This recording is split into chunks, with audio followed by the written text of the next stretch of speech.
Yeah, that's the typical calling card. So ThugCrowd is on is when you hear me scrambling to click on stuff and a lot of mechanical keyboard gnashing.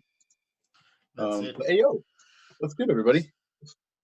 Yeah. So, Yeah. I mean, yeah, there was some Another fun day. times.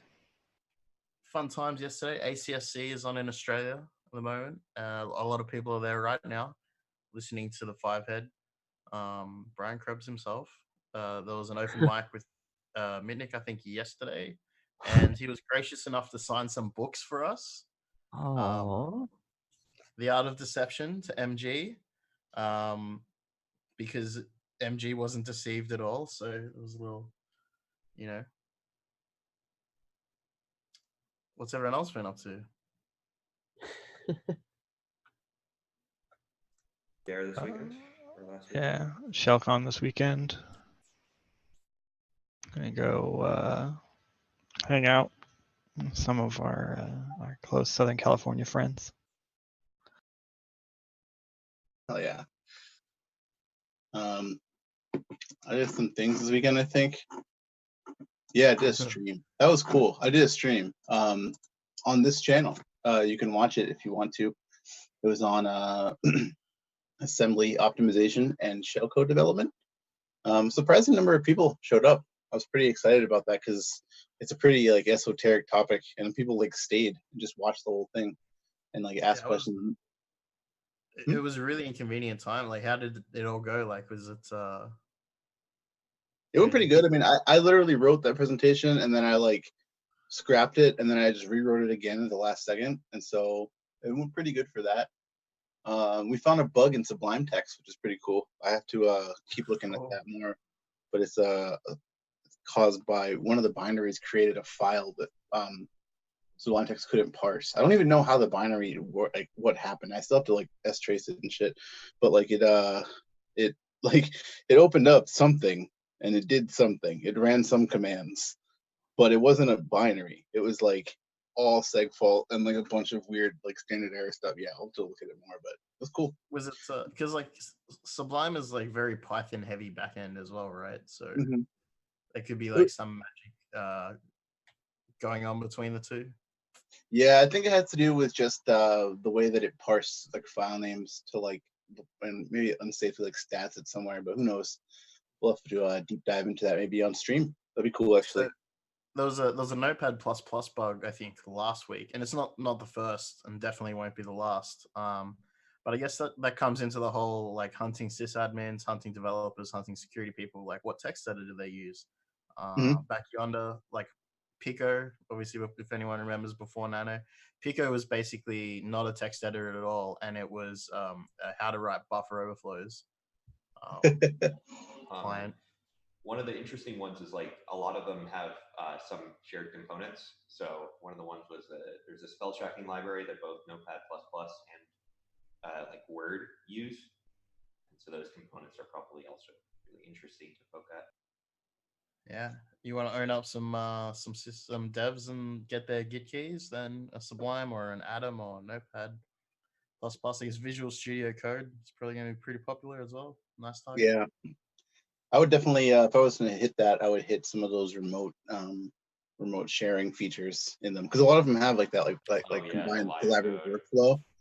You can just open it up and just I don't know, who knows.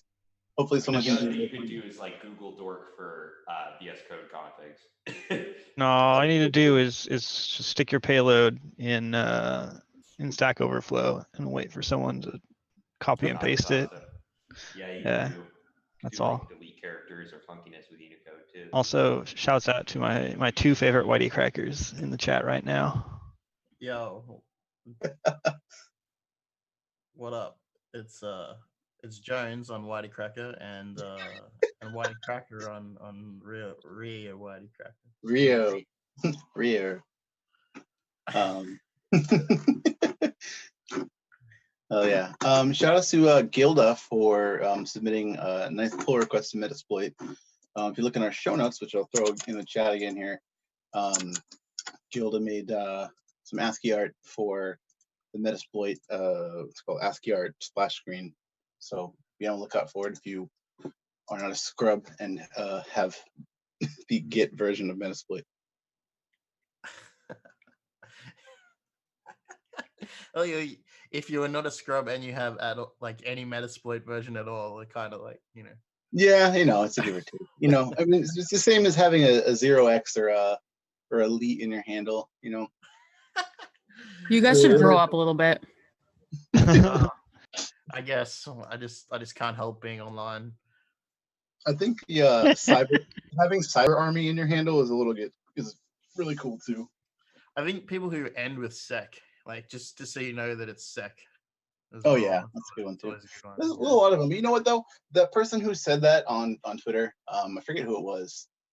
He had said something about you can't, like, you shouldn't have 0x or elite in your handle because it looks amateurish and like people don't want to hire you and all that stuff like that. But like that is the exact reason why people sim swap. So Right. I mean, that's literally it. So the person that you're talking about is XX00 sec leak hacks 11. Yep, that's that person. And then like a bunch of Nops 90s everywhere. Yeah, and by the way, has he not met the InfoSec community? Like, we're all amateurs here. Yeah. I think though, one of the things that does get me about the OX thing is when people do like OX and then like any string and it doesn't contain, like, it contains like non-hex characters, and I kind of get like, ugh. There's a lot of words you can spell out with hex. Yeah, there's a whole tradition of it. I mean, yeah, I understand what he's saying from like a certain standpoint, but at the same time, like, who cares? Like, get off my lawn, kids. Also, like, there's a lot more ridiculous, just incredibly stupid handles that people have for everything. So I think the limitations of the BBS and IRC, like, gave people, BBS you could have weird names, and then IRC really restricted the character set and the length down to usually 13, 16 characters like max. So it's just like the number of ridiculous accounts that are really pretty good and provide a lot of information it doesn't matter what your name is. Yeah, I like one of the most popular accounts is freaking Taylor Swift. Like, come on. I'd like to make a shout out to the account, someone who's new in InfoSec, Scrum Dumpster 69. Like, seriously, Nice. That is a legitimate. It's a legitimate account, and I lolled pretty hard. Yeah, that was a really good handle. That's so bad. It's hard to wow somebody with a handle in 2019, but yeah. Yeah, it got me good. Awesome. So, anybody have anything else to cover before we jump into the news here? Yeah.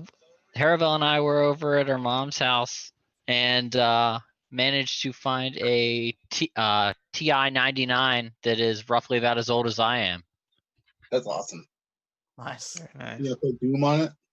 So yeah, first order of business.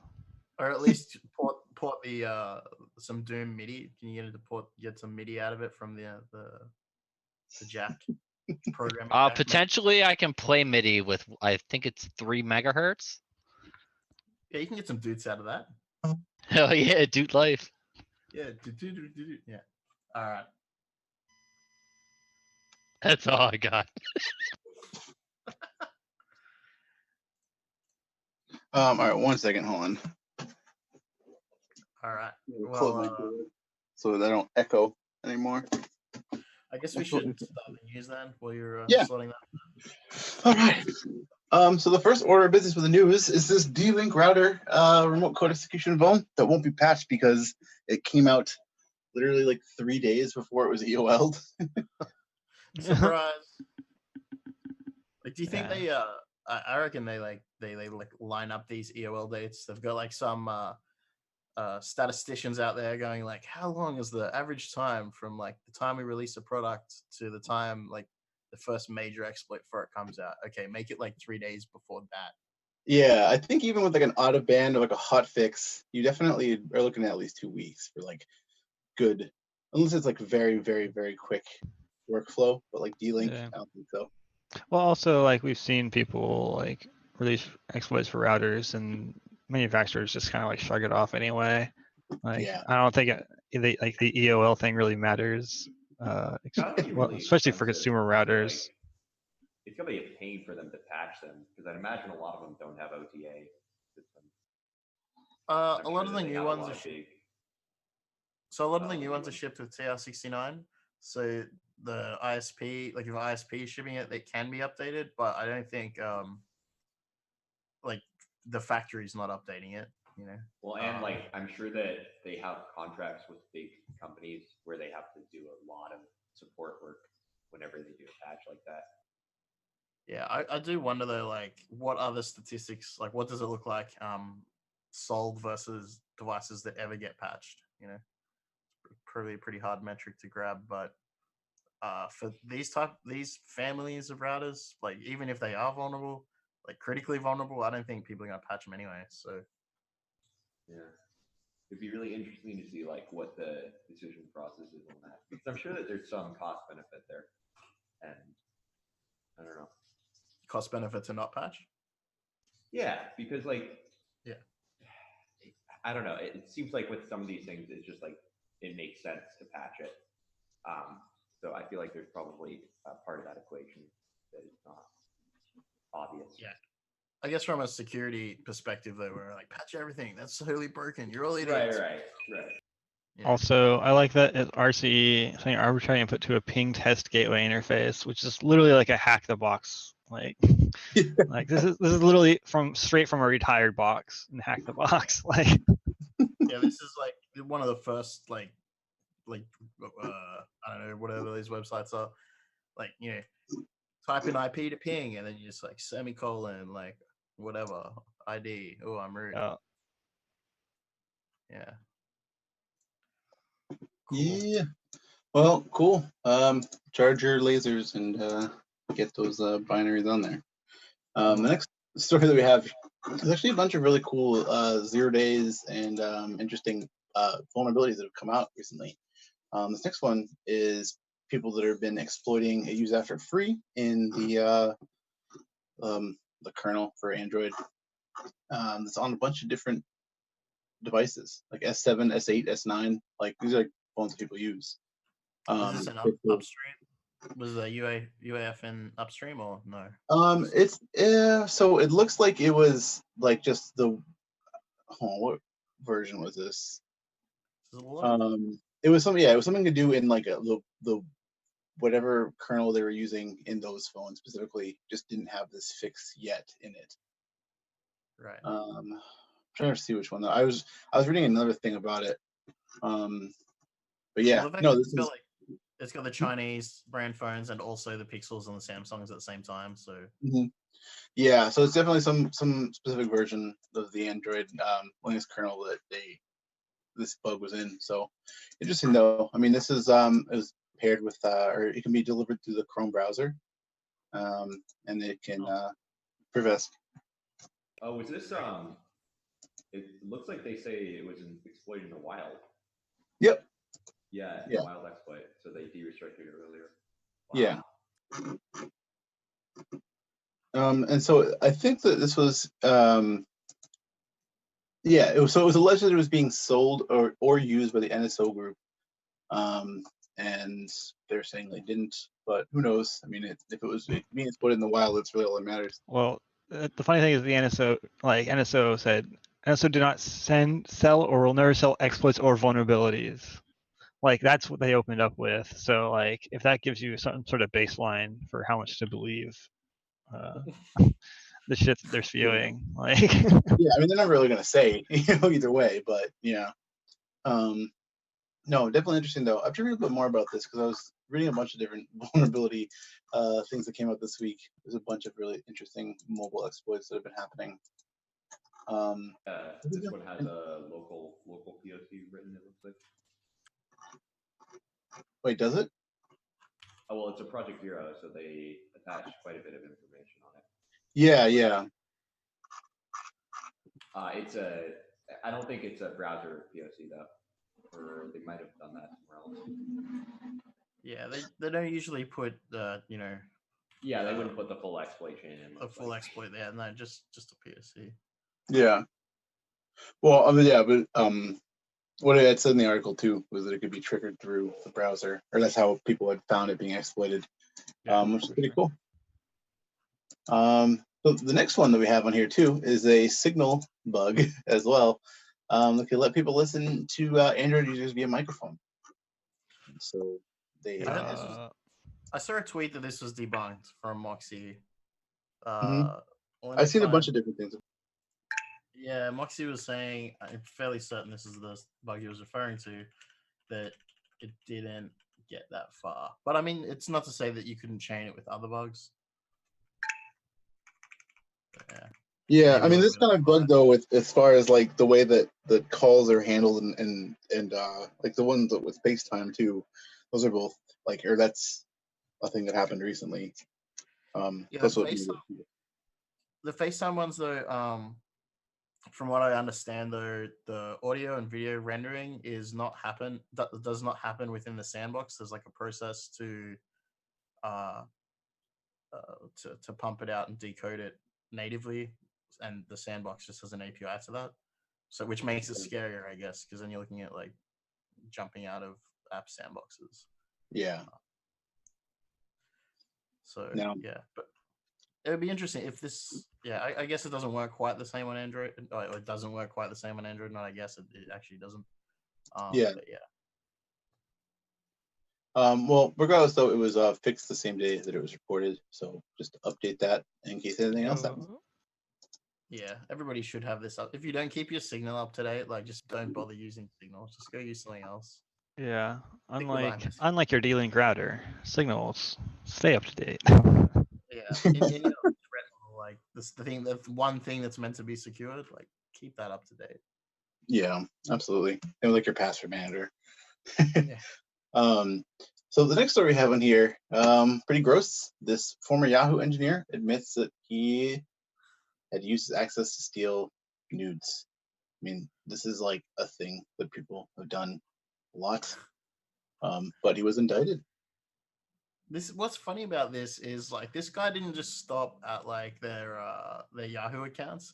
He then used their Yahoo accounts to recover like FaceTime, not FaceTime, what's it called, iCloud.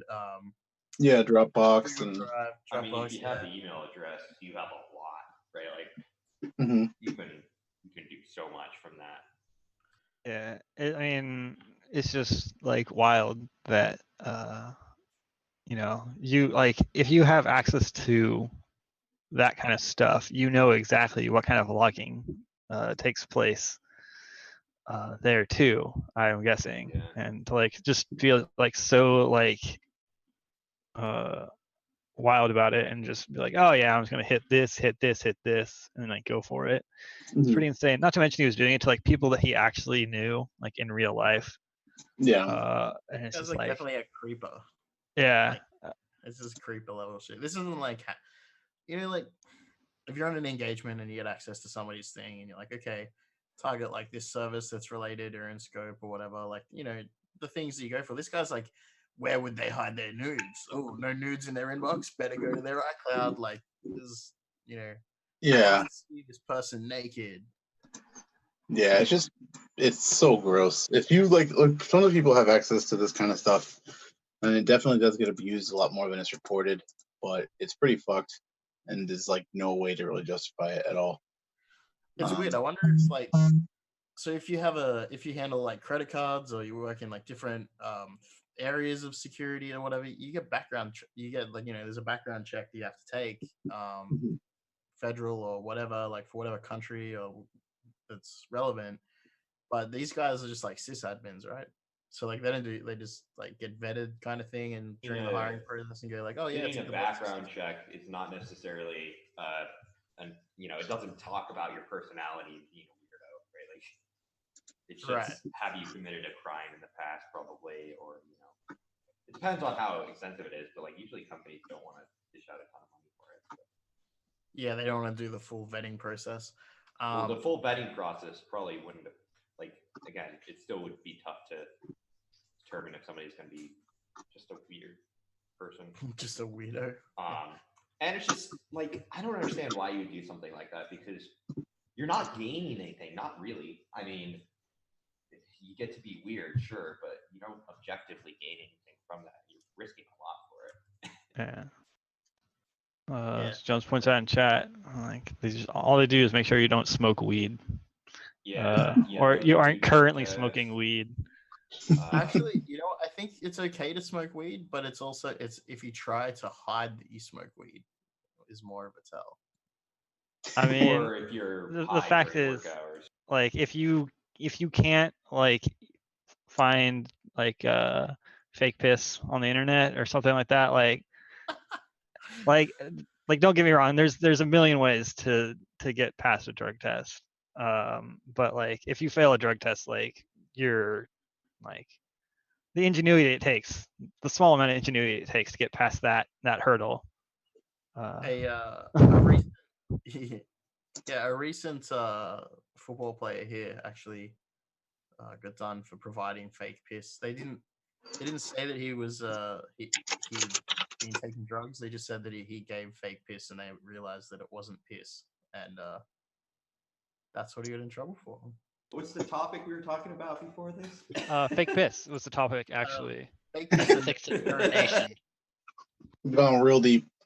We should just get on to the next story here. The next story is about this WhatsApp phone that was exploited through malicious GIFs. This one's pretty cool. This is a bug, a double free bug in WhatsApp in the GIF renderer, and it leads to RC here. Yeah, there's a good write-up on this one actually as well. I think that's in our Goodreads. It's linked in that write-up as well. But it's pretty sweet though. Yeah, Like- a lot of people often say, like, do you guys know, I guess we'll often get asked, like, what messenger should I use? Like, isn't WhatsApp fine? Everyone uses WhatsApp, blah, blah, blah. It's still owned by Facebook. I'm pretty sure they purchased, like, their encryption mechanisms from Signal at some point. But Yeah. they've done things like plain text backups. Like, they're fucking the job. Like, they're making more than one mistake that negates all the effort they're putting into securing it. Yeah, although within the scope of this particular story, right? Like I don't know if that's necessarily related to. Yeah, it's not the encryption aspect of it. It's just the GIF renderer. It's a double free in the GIF renderer that you just put your payload in one of the frames, and it blocks it. I gotta go do some learning on use after free and double free, because those are two things that I haven't looked at much. Those kinds of low level molds are starting to make a comeback with some of this stuff. Yeah, while you're at it, Reminds me check of out Fate, triple right? free and quad free. Penta free. There's actually, so on MITRE's most dangerous bug list, like buffer overflow is #1 by a long shot at the moment. So it's pretty interesting that memory corruption bugs, like, I mean, you look at the OWASP stuff and SQL injection was like through the roof. I think on the MITRE list, SQL injection was like right up there now, and now there's return of the memory bug. So, yeah, well, because people have kind of stopped thinking about it as much, I think. Well, there's also no SQL map for memory bugs. So you know what I mean? I mean, you have So some pretty solid fuzzers for some of that stuff, but it takes significantly more work than hitting the SQL map button. So coverage go. yeah, exactly. And so it's like some of that stuff, like the amount of effort it requires to find and exploit these things is a lot more than your standard like web bugs. Yeah. So this next, not a vulnerability. This is Dutch police take down a bunch of DDoS botnets by anonymous host. Hold on, what the hell? ZDNet has way too many, like, please let us show notifications things. Just like swarm with tabs. Excuse me, but do you have an ad blocker? Yeah, dude, piss off. But yeah, so a bunch of botnets were taken down here. I mean, good. This is like, I put it on just to say good.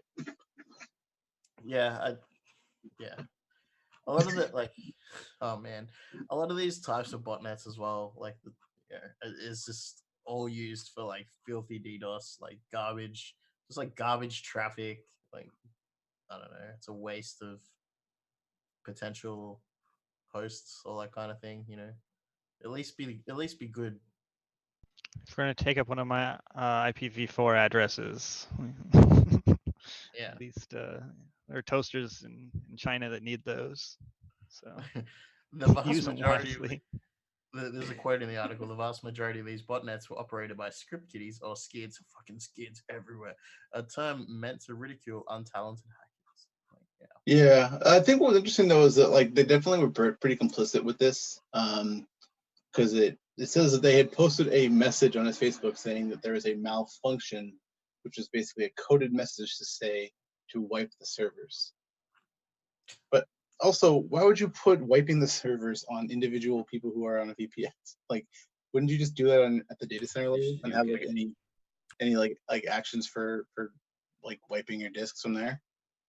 Maybe it's like plausible deniability, so they can say, "Oh, we didn't wipe our disks. Our users just decided to do it." Yeah, I think if you do wipe the disks, that makes you complicit in the crimes that you're covering. Yeah.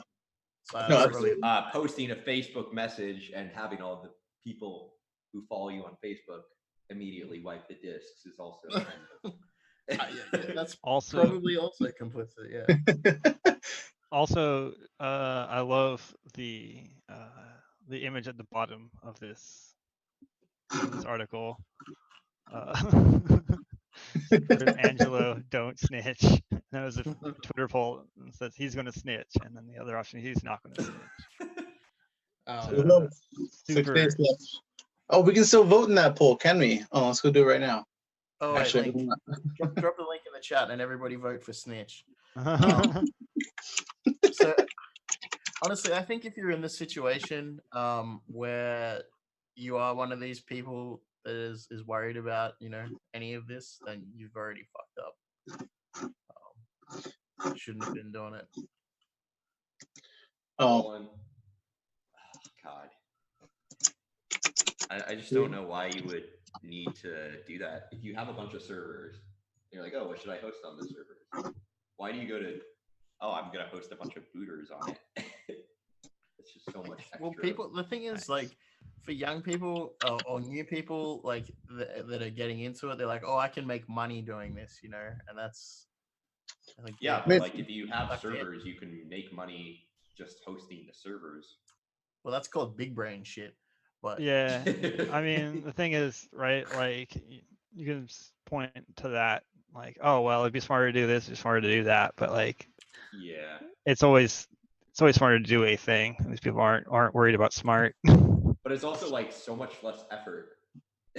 It's like not only smarter, it's just easier. Yeah. No, I mean, I don't know. It's such a weird culture of people who do this kind of stuff, especially like the really boring, lame botnets that are like. It's like the counterculture to hackers.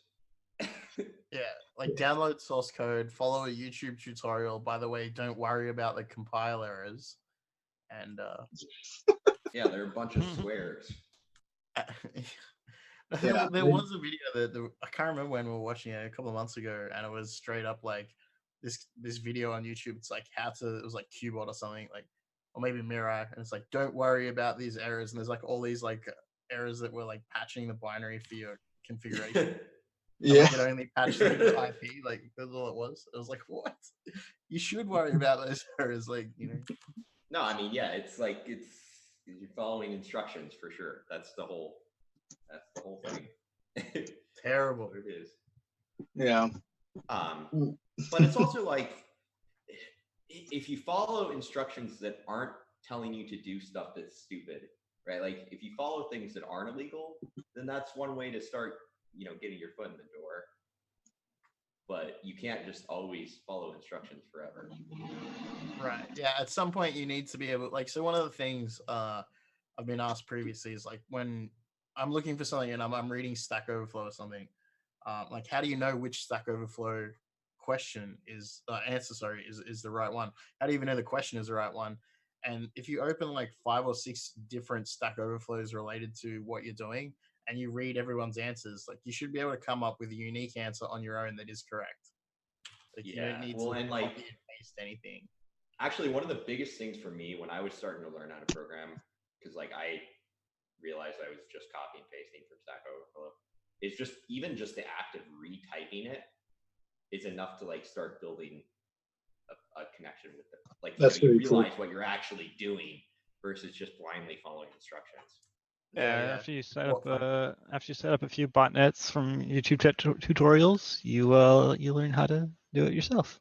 Yeah. Well, and that's And then- like, but that's the thing is like, if you're not watching tutorials on how to do botnets, you're watching tutorials on how to do something that is like actually, you know, web app security or whatever, then that's a reasonable way to. How are you gonna knock Xbox Live offline with web app security videos? Yeah. Yeah, it's like Yeah. they should rename the videos like how to build botnet, like how to go to jail. Like, Yeah. Well, I think it's also, yeah, it's just like it. I think that if you did it right, like if the people who were giving those directions were either talking about something more constructive or giving like detailed technical instructions, then it would solve a lot of the problems. Like I almost No, never blame. it's not those gonna happen, kids though. who Yeah, Is that's it- that's I know. the exact opposite I know. of what they're like, what the video is actually for. I know. Anybody who's running a bunch of botnets or a bunch of bots so that they can either have like stupid like fake Users. e-thing and then put retired hacker in their bio, and like Yeah.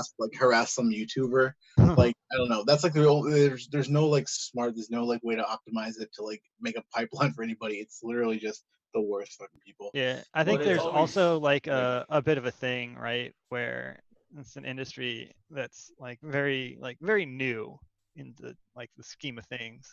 And there's a lot of people who think, oh yeah, I can go, like if I go to jail, that just means that I'll get out and be able Yeah, it to used to have a be. job, because that's kind of how, you know, you've seen some figures do it in the past. And what they don't realize is that no one's going to hire you if you go to jail for doing stupid shit like following a Or, like- YouTube tutorial and setting up Right. your own yeah. baby botnet And then getting caught. and then getting Well, and it's immediately like- caught. I'm just curious as to who is making the tutorials, right? Like there's somebody who's going through and producing these videos. It's people who want to try to sell them. A lot of people try to sell tutorials and like Yeah. access to like stuff that it's already very public, and it's also like usually find it on, like, incorrect. GitHub. The Oh, GitLab. Yeah. No, I Slash. mean obviously, like you can. Yeah, Oh, yeah. it's just interesting to think about that. Well, like There's if you go people who are- into other communities, like when marketing, right, or anything like the guru like thing, right? It's like, oh, Yeah. I'll sell you my marketing method to make, you know, $30,000, or, you know, even like you see in spammed in every comment section. It's like, oh, make $10,000 a day working But, for like, Google from home. But I mean, it's it's there interesting because there's a how market in- for it, right? Like Yeah, that's the thing, it's is There's interesting because even how, market like, for resellers of botnet spots. Yeah. People- but hold on. people, like If you're thinking about marketing, though, you don't blame the people who are following the guru as much as like I don't know. I feel like I don't know anything about the people who make these videos and haven't even thought about it. I mean, just, like, just Google Qbot setup or Google Mirai Yeah. setup Yeah, and yeah. do in the last month, and you'll see a lot of stuff. Yeah. yeah, or on like Instagram, like people just search for like Qbot or whatever, and you just have like, just you'll see I'll the bet kind you of the people who are OSINT of doing it. the people who are doing those videos is really bad. Yeah, but like they'll have on their Instagrams and stuff, like they'll post a thing with Qbot, shows how many like bots are connected to their C2, and Yeah. then they'll have like the next one will be like a selfie. And Yeah, it's like, I'll be like, I Like, miss Google her. yeah. It's like someone like sad. Like I really miss X. Like Yeah. but like, yeah, you know, and they're generally pretty young. Like most people sort of seem to grow out of this stage. Oh, although yeah, it's for weird sure. when people don't. I think it's interesting to see when people do not, and they've been doing the same Yeah. thing for like 5 years and still don't know like anything about like even like GCC and like how to compile things. Like they Yeah, still for learning sure. the same errors. They still can't like figure out how to like make like ANSI escape codes work. Yeah, Yeah, it's- like I'm kind of when you curious have about you get the- lost in the sauce, right? Like that's what. Yeah, Well, it's interesting. Yeah, I'm just kind of curious about the mentality and like I would love to read like a psychological analysis of this. because I there's mean, so many different like. it's not hard to figure out. Just, Like, I mean, yeah, at face value, like when you just look at I don't know, it seems like there's a lot of different factors that might play into You just need to join one of the really cool discords that are around like now. And the things that are in the vein of the Why Work program, but like lesser. Yeah, I would definitely take a look at that. If you literally go on YouTube and search for any of those terms that we mentioned before, and then just grep for Discord, you will find some funny people Yeah. who want to have a. It's usually really sad, but yeah, you'll check it out. If you Well, really want. and I'm just more wondering why these people get there, what leads them to be in this spot where they're doing this shit. Money. Yeah, money and fame. People want to like be famous and Yeah. put any work for it. Yeah, the like fame is such a motivating factor for so many people. Like any like the internet fame too. Like I know people who are like literally in law school, and they're talking about like, oh man, I want to be an Instagram model, and it's like, no, you're like being the thing. Like you are like a year away from being the thing that like kids like want to be when they grow up, right? Like high powered job. And they're sitting there and I was like, they're talking about being like Instagram models and stuff like that. And I'm like, it's wild to me. I just want to be a botnet influencer, okay? Yeah, exactly. Yeah. Well, and one of the things that I feel like I've seen is like a lot of kids go from like the griefing community to the skitty community. Oh yeah, a lot of it, literally a lot of it starts off with people who just get mad about like the people on like first person shooters and stuff like that. Oh yeah. Well, like if you look at like the pipeline for how like a lot of us, like a lot of like even like older hackers got into computer like security stuff, it is through games, right? Yep. Like, and it's like it's not surprising that you see this kind of stuff. Like there's also a lot of people, like I said, it's a very strong pipeline. And it brings in a lot of people. But I think that like I don't know, for me, I got into security working on the server side of the game stuff and like fighting people who are griefing. And it feels like you could shift the tracks at that point, right? I don't know. It's weird. It's not nearly as enticing to kids. Like like I saw there were some people that I remember when I was looking at Instagram before, because there were some, what's it called, like I think I had put some hashtags like Qbot and like Booter on like one of the ThugCrowd Instagram posts, and people like random kids started following us, and some of them, like I look at their posts and there's people who are like, can you teach me how to hit like hard like you? Can you teach me how to like pull bots and like boot like you? I want to boot hard like such and such person. And like it's just weird. Like people like they have like a little scene where the people like look up to each other for doing that, even though it's like realistically just like what they're doing is just like spamming the A button in like Super Smash Brothers. It's just like okay, like there's just like not really anything. And then it's just really. It's not really anything to like, I guess, look up to, but I don't know. People search for role models. It's a hard thing. Metasplink, shout out, subscribe, tier 1. Oh yeah, shout out, thank you. But yeah, this is a deep dive into this. Pico, we definitely should maybe do a psychological profile sometime. Also, fucking shout out to my god. Oh my word, that's brings me back. But there's definitely, so like back in the Quake community, one of the things was like the bots that would Archon into servers to configure them for from IRC. So like people would be like, hey, we want to play a pug match or whatever. So exclamation pug, choose teams, all the stuff happens, and then there's a bot and it would telnet like Archon into the server with a password and configure it. And people who obviously had the Archon password were assumed to have like more power over other people, and then it became like who has the password, and then that led down into like people trying to write bots and brute force and get it.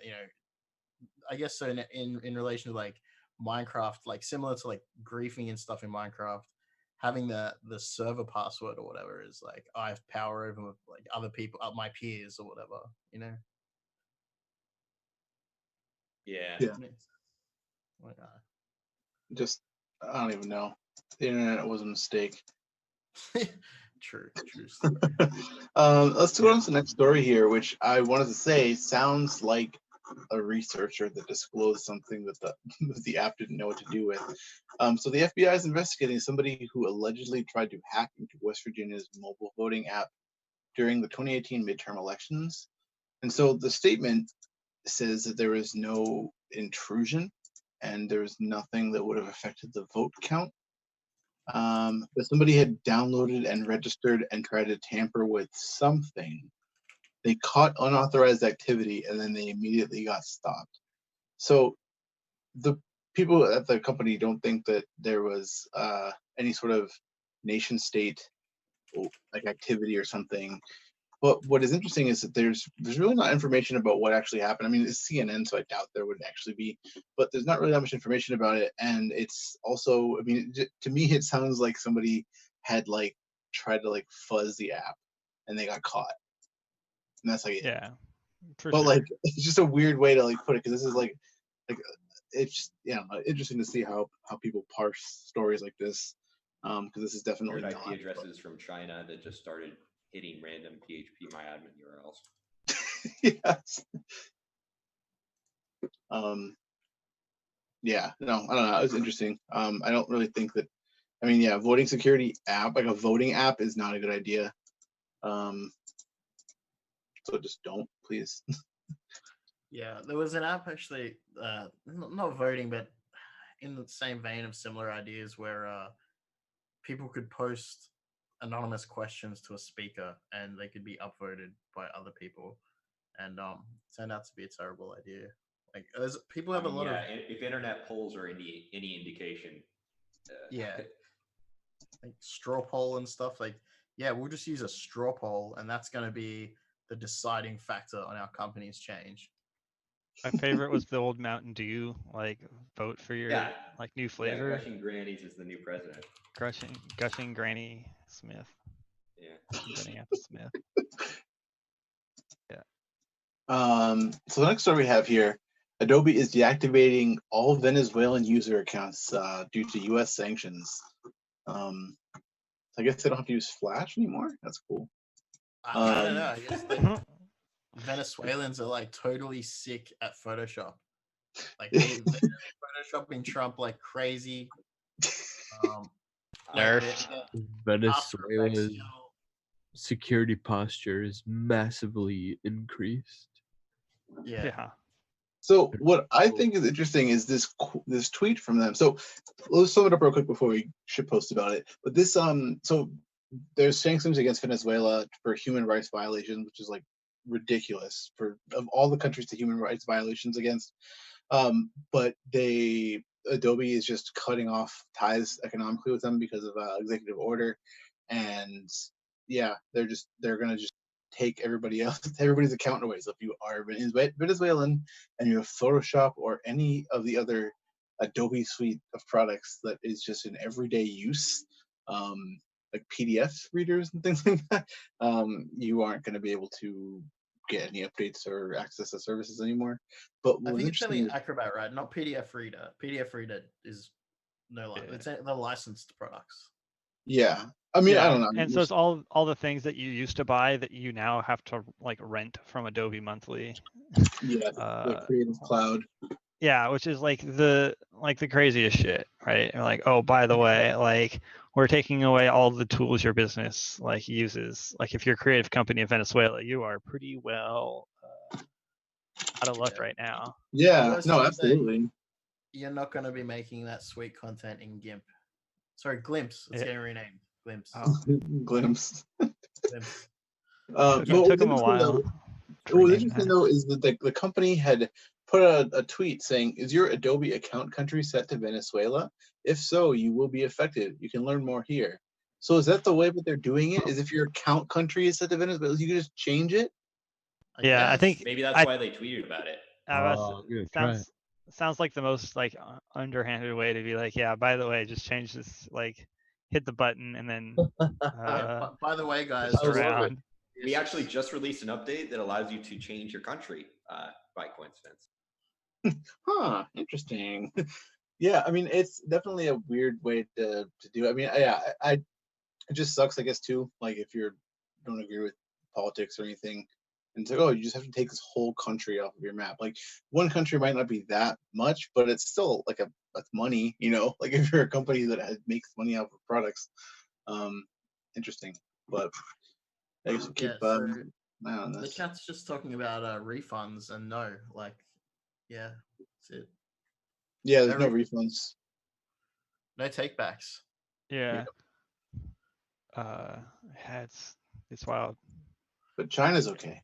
Well, So we'll talk about China soon. yeah, so let's this next one here. This is pretty cool too, because Kaspersky was warning about this reductor malware, which is pretty interesting. So what this malware does, it's a rat that replaces or it manipulates a lot of things about TLS in the browser, and so it like backdoors or like it like weakens the PRNG so that like traffic is predictable on in the browser, and it also puts their own SSL cert in there, and they also are able to mark TLS traffic so that they can track people. It's like a lot of work going into this sort of thing, but yeah, it's a really interesting piece of malware here.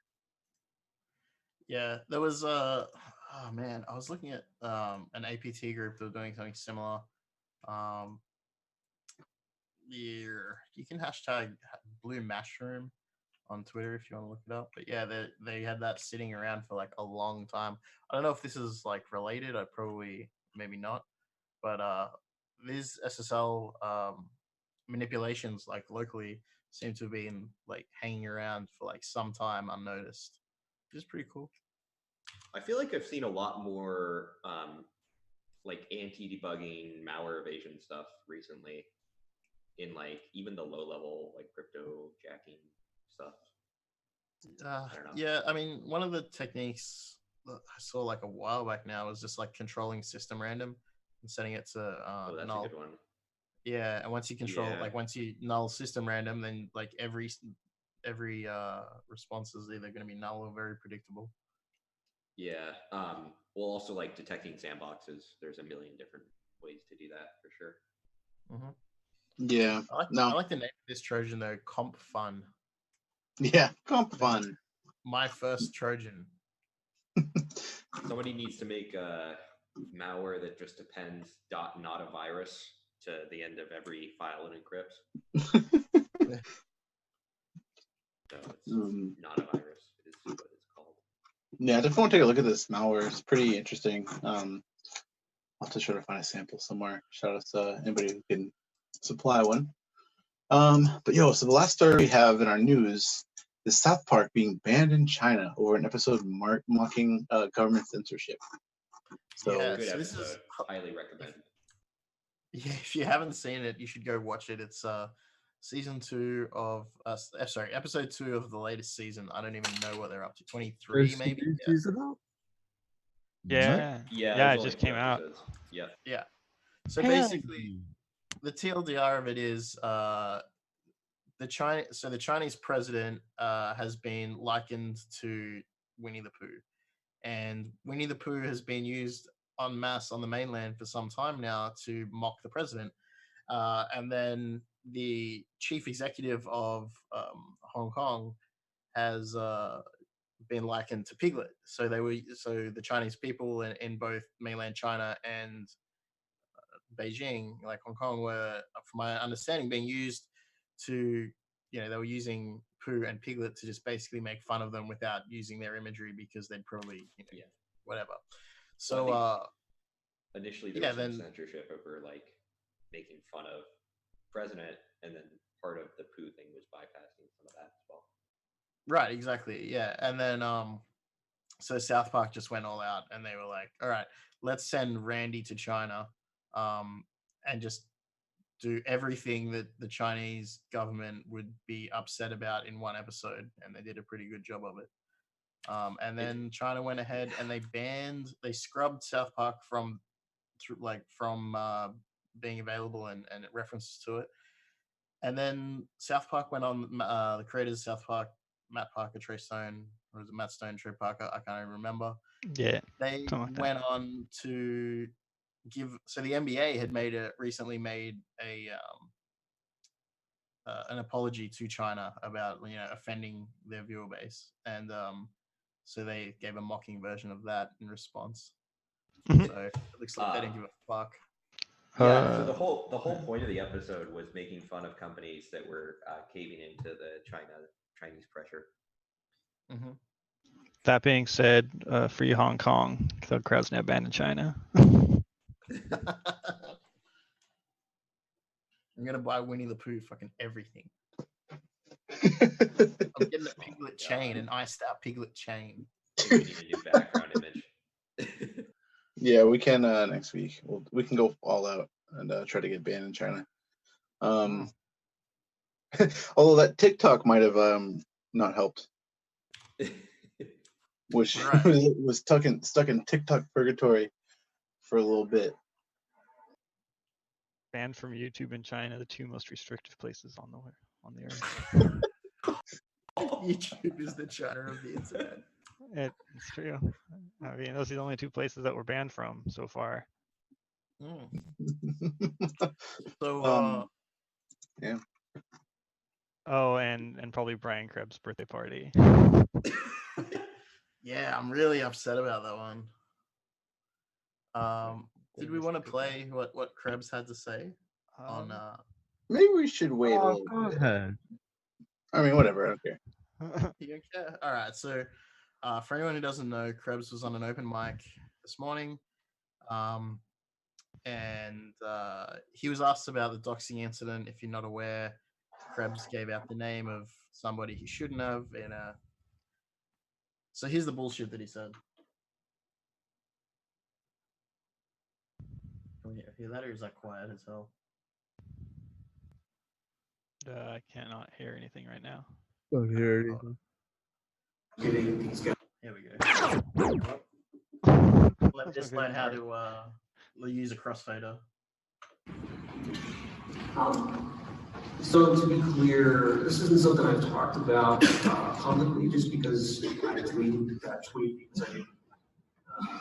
because I realized that I was giving these guys exactly what they wanted, which is a lot of drama. I didn't. First of all, I didn't dox somebody. Doxing somebody is when you post their name, address, phone number, birth, social security number, whatever. If you're just calling somebody by their real name on Twitter, I hardly think that's doxing. And also, it had nothing to do with any disagreement. At least ideological disagreement. That guy had been asking me for about 6 years, on and off, and I just got tired of it. He went away after that. So, from the agreement, my view is that research should be conducted.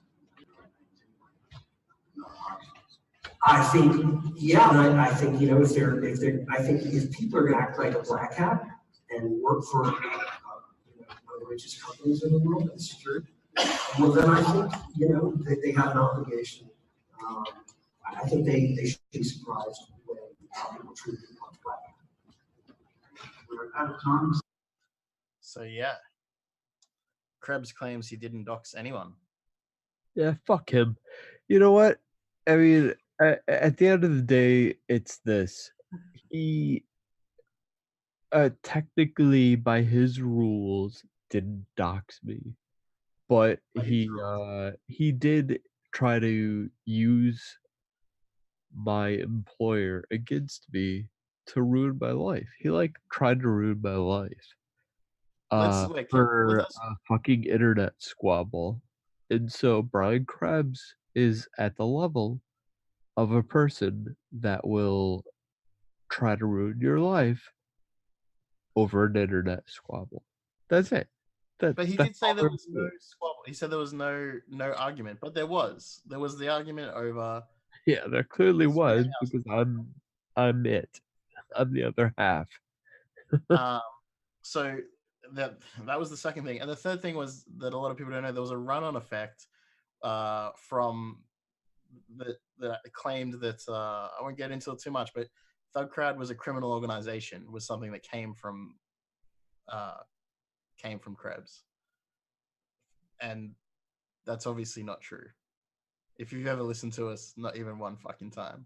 So I was a little bit upset. I was a little bit upset with that. Like, you know, that he said that he didn't apologize for that. No, nothing was apologized for. That's all he said. And you know, I think there were maybe 30 people in the room at that time when he said that. Pretty much everyone who coughed. But yeah, so you know, he didn't want to talk about it publicly. Well, fuck you. You talked about it on stage. Yeah, exactly. Right on.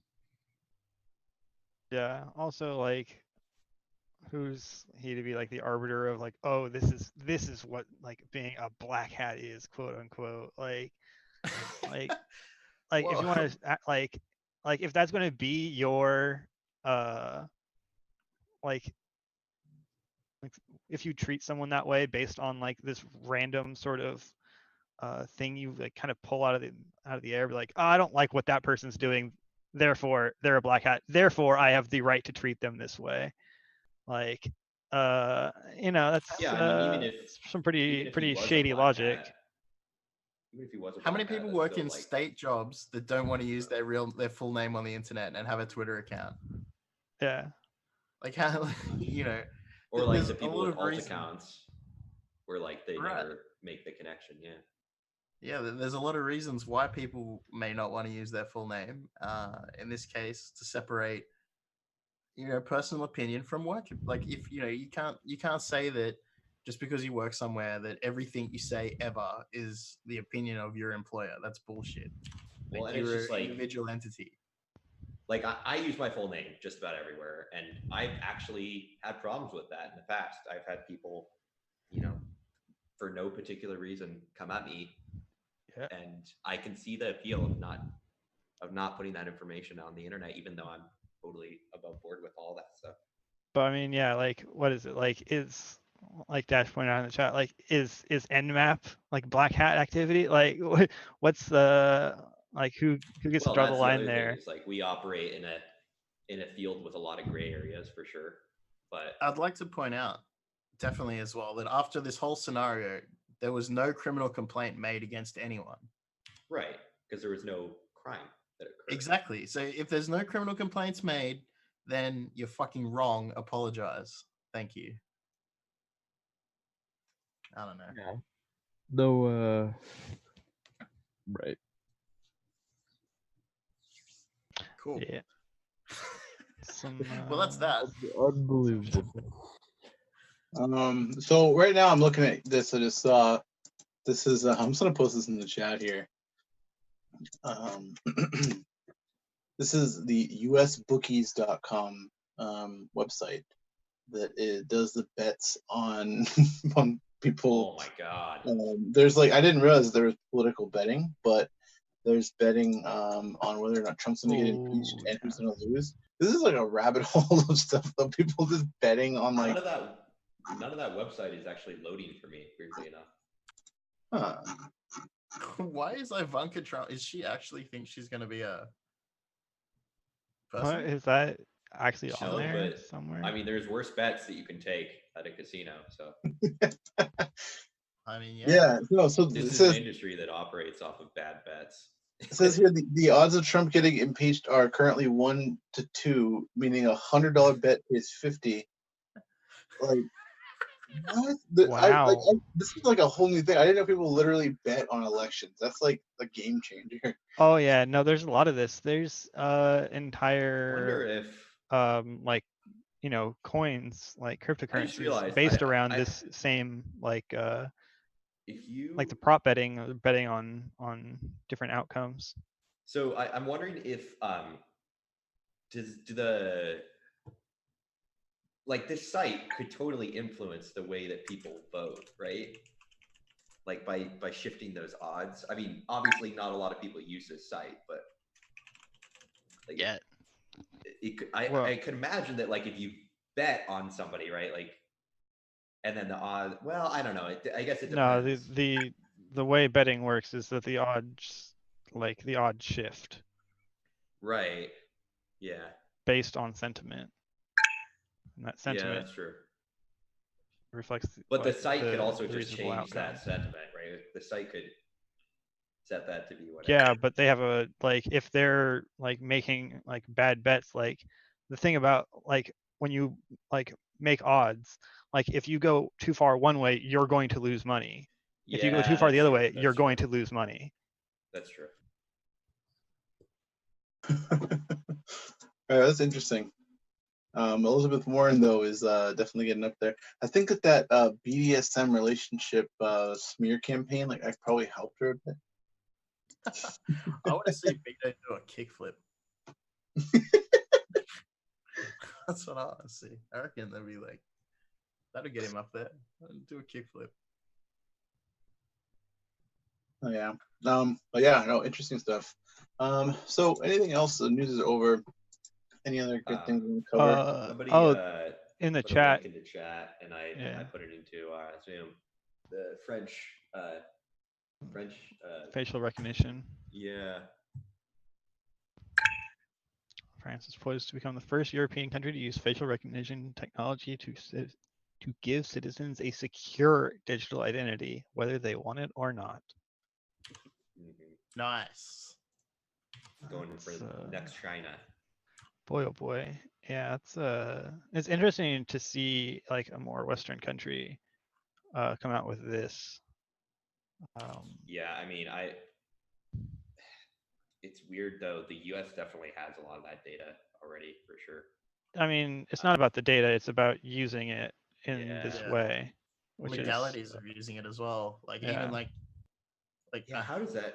I wonder how GDPR plays into the because that's like the right to be forgotten. Like I went to France, I got on camera and I left. Now forget me. I'm guessing that doesn't apply to the government at all. Yeah, but it's private business. No, I don't really. I think GDPR should apply to them. I mean, yeah, it's like they probably don't enforce it, but.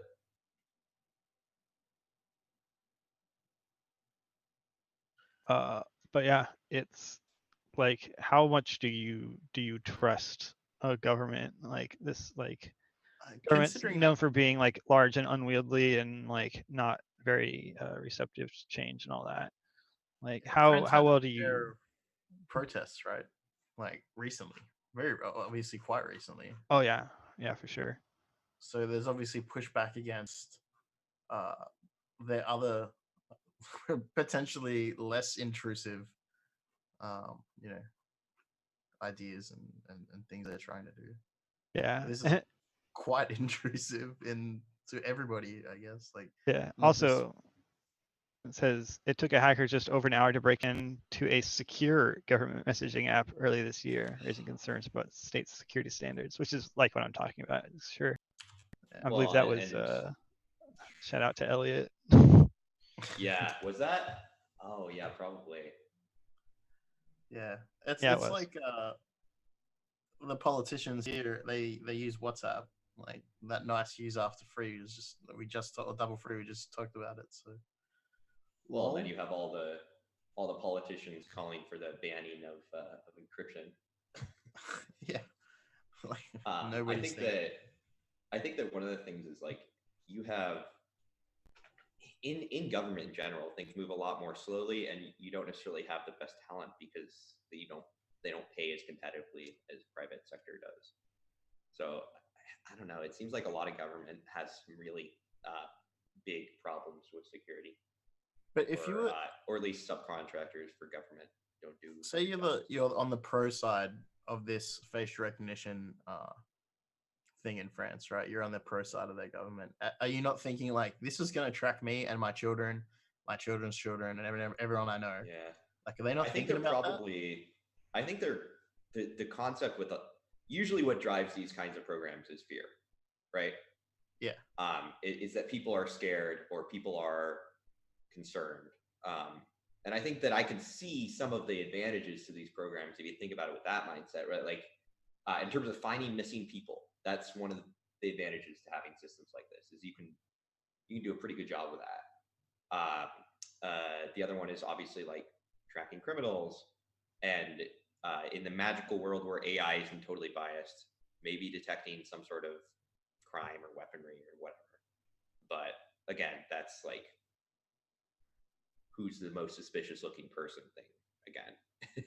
Yeah, Which well, that's the never ends thing. well. Like when it comes, yeah, there's a lot of like who should be tracked and why is also like comes into question as well. Like if you are going to start going, oh, we're not going to track everyone, we're going to track some people. It's like, okay. And if somebody is a missing person, maybe they want to be missing. He says they don't. Yeah, no, absolutely. It's an interesting thing, and it's also like privacy is falling apart even more with the introduction of like physical tracking, because now even if you ditch all of your devices and like go live, you know, in an area that doesn't have internet, you'd have to really go completely out of the way of cameras and never come back to society to be. So wait, what you're telling me is you should build a bunker and make Yeah. a Faraday cage room in Latvia. Yeah, And then go have McAfee. only an access point inside there. Yeah, okay. Or Right, if you have a boat and Or if you have a lot of guns on the boat, that'll work too. Also, shout out to Papa John who launched his own cryptocurrency exchange this week. Yeah, pump and dump Oh, it, yeah. max efficiency. Yeah, and while he's whipping up them antibiotics. Oh. Link. Let me see if I can find it. It's McCafedex or something. I don't know. Yeah. It looks a lot like McCafe. So McCafe, yeah. yeah, he's actually being sued by McDonald's. No. Be an interesting lawsuit for sure. It's also funny to mention that within minutes of McAfee's decentralized crypto exchange launching, it was DDoSed. Oh my god. One thing I want to say real quick, somebody was talking in the chat about using infrared lights to hide from cameras. Like most of the higher quality cameras are able to filter that out. Yeah, that's so that was one of them. Hyperface was the other one that we were looking at as well. The where it's like supposed to pick up all the faces. I think most modern stuff like those methods don't work anymore. Well, it's also like a lot of the real, like if you wanted to go full out with something like that, you could actually do an infrared and a standard camera. And the infrared could give you depth data, so you wouldn't be able to just hold up a picture of a face. You'd actually have to have a face. But also, I would wonder if you have multiple cameras, right? Like you have different angles. So I'd be interested to see like are they using clusters of cameras, or are they just using the facial recognition within the scope of a single camera? Well, yeah.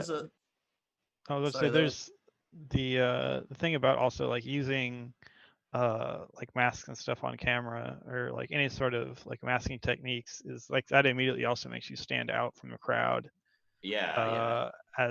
And like if you are using like a certain disguise or something when you go out in public, there's that disguise has a footprint which you'll have to recycle in different ways, and if you're using the same sort of thing, like you're going to stand out from being an anomaly from that way. So there's a lot of different stuff like that. A bunch of the reflective infrared stuff was like there was like a fashion show that some designer, I can't remember who it was, but a lot of it was like geometric shaped things that you put on your head that obviously, like if somebody saw you in the street, they would be like, wow, like what the hell is wrong with that person? Yeah. There's like one of the more interesting techniques that I've seen for thwarting recognition kind of in a laboratory setting is the adversarial genetics, right? So generating things that match specific classifiers. But to do that, of course, you have to have an output from the algorithm itself. So you have to have like a percentage to optimize for. But that is one of the more interesting approaches.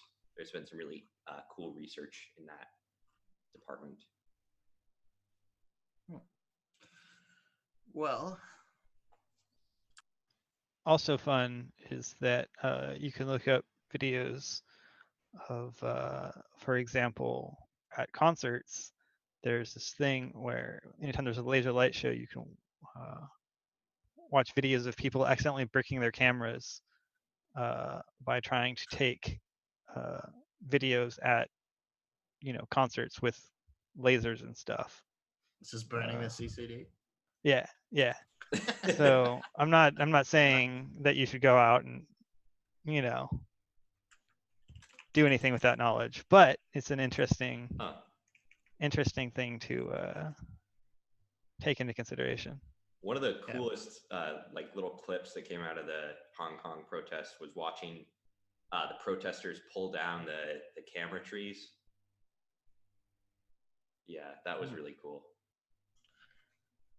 Seeing one of the like sweetest lasers I've seen was at DEF CON. A guy shot it from like I think around the Palms or something, like off the strip, and shot it like back towards the strip at night, and this like white blue beam just like hit the side of a fucking hotel. Like looked pretty dangerous.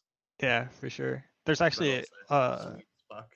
somewhere there was a hotel that was made, and it was like, but it had like a wavy exterior, and they had to change it because it was in such a way that it was reflecting the sunlight down onto cars and like melting the tops of cars. Yeah, I recall that. Yeah, like good certain stuff. times of the day as the sun would go over, it's like Yeah. I'm a magnifying glass now, and I'm focusing all of the energy onto your car.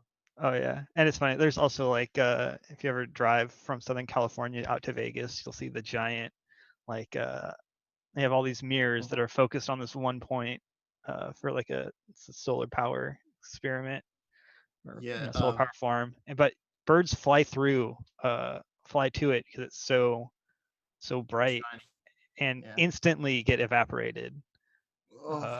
They just like there's like tens of birds, like I think like every day or some shit like that, like literally just like passing through, flying through, and just get toasted. I've driven past it in the desert. It looks really it looked really sweet, but I think Ian Coldwater flew over it and took a photo of it, of one of the sites, and it looks even cooler from the sky. It looks like some supervillain base. Awesome. Oh yeah, for sure. Hell yeah. So we should wrap it up. I'm getting kind of tired. I know we got some things to do. Does anybody have any last words before we get going? Shut the fuck up. Get a lawyer. Don't make McAfee Shout out proud. to MG, trusting in a criminal. Yeah, always shouts out to MG, doing good things. Oh yeah. All right. Well, we'll be back next week. We'll see you all soon, and good night.